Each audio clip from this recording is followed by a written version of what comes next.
Сәлеметсіздер ме оқушылар? Бүгінгі сабағымыздың тақырыбы қыстағы аңшылық. 70-ші бет.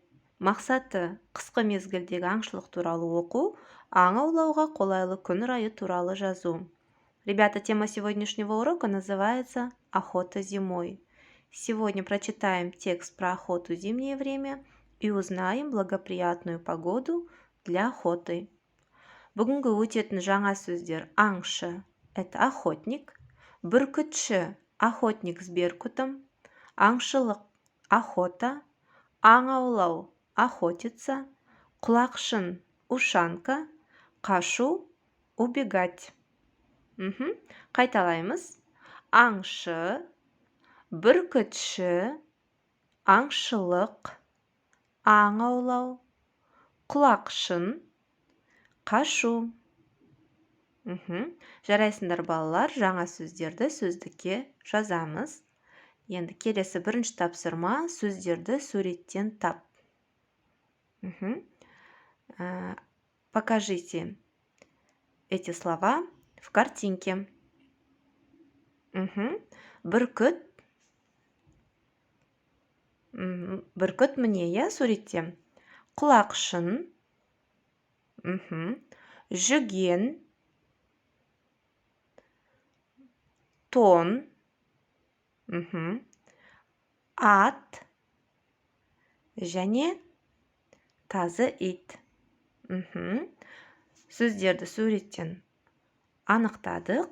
Енді келесі тапсырма. Суреттерге қарап болжам. Балалар, суреттерге мұқият қараймыз. Ребята, внимательно посмотрите картинки. И давайте предположим, про что же будет текст, который мы сейчас будем читать. Я енді үшінші тапсырма: мәтінді түсініп оқы. Аң аулау. Ребята, давайте прочитаем вместе. Кешке басталған қар түнге дейін жауды. Ағаш пен үйді аппақ қар жапты. Әкем, мен, ағам, көрші ағайлар бәріміз ең мықты әрі жүйрік аттарға міндік.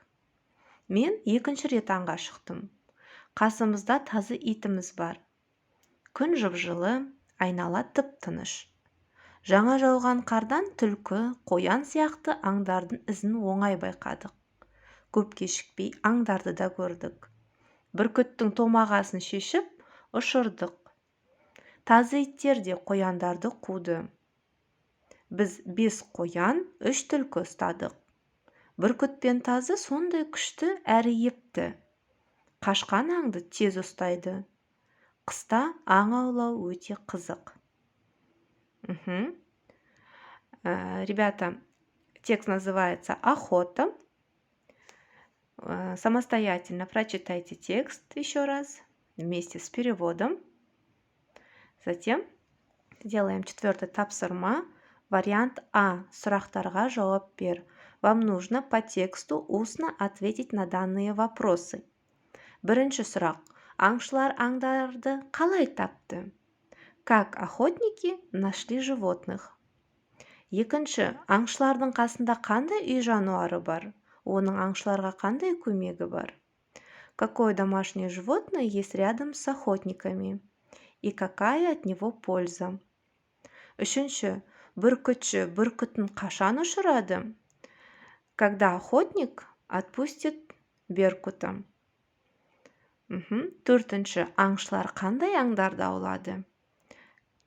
Каких животных ловили охотники? На данный вопрос ответьте устно и голосовым отправьте учителю. Келесі, 4-ші тапсырма: ән нұсқасын, сөйлемдердің жалғасын тауып жазамыз.